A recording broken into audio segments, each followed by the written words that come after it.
Hello दोस्तों, प्रणाम। आपका स्वागत करती हूँ अपने अवधि गीत 4149 पे। हमारा एक ठंडी का गाना है, कैसे लगे कमेंट में ज़रूर बताना। लाइक शेयर सब्सक्राइब करना। सौना मघवाई पुसवा कई दिनावा ठंडिया से व्याकुल, ठंडिया से व्याकुल हो। पियावा नाऊ की रजैया बनावा दूनहु जाने वड़ा हो। पियावा नाऊ की रजैया बनावा त्या दूनहु जाने वड़ा त्यों नहीं हमारुइया खरीद बैरा जैया बनावऊ बैरा जैया बनावऊ बाई हो।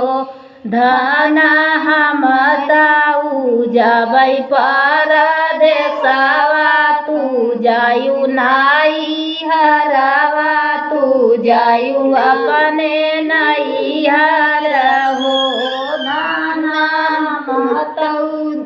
जाबै परदेसवा तू जायु अपने नैहर, तू जायु अपने नैहर।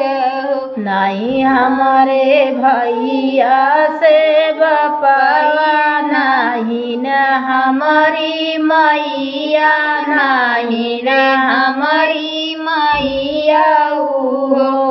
पियावा नैहर माँ बटी भाऊ जैया बिरही बोलिया बोली हई, बिरही बोलिया बोली हई हो। पियावा नैहर माँ बटी भाऊ जैया बिरही बोलिया बोली हई, बिरही बोलिया बोली हई हो।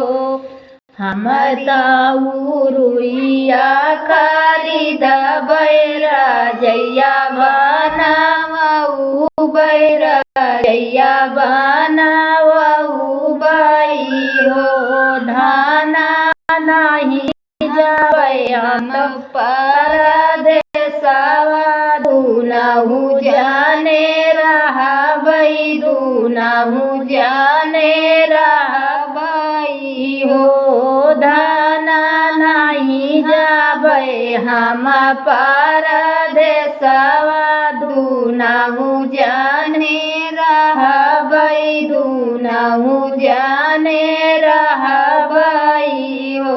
मगवाई पुसवा कई दिनमा ठंडिया से व्याकुल, ठंडिया से व्याकुल हो।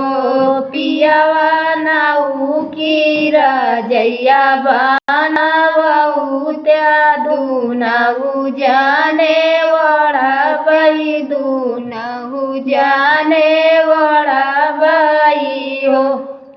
हमारा गाना कैसे लगे कमेंट में ज़रूर बताना।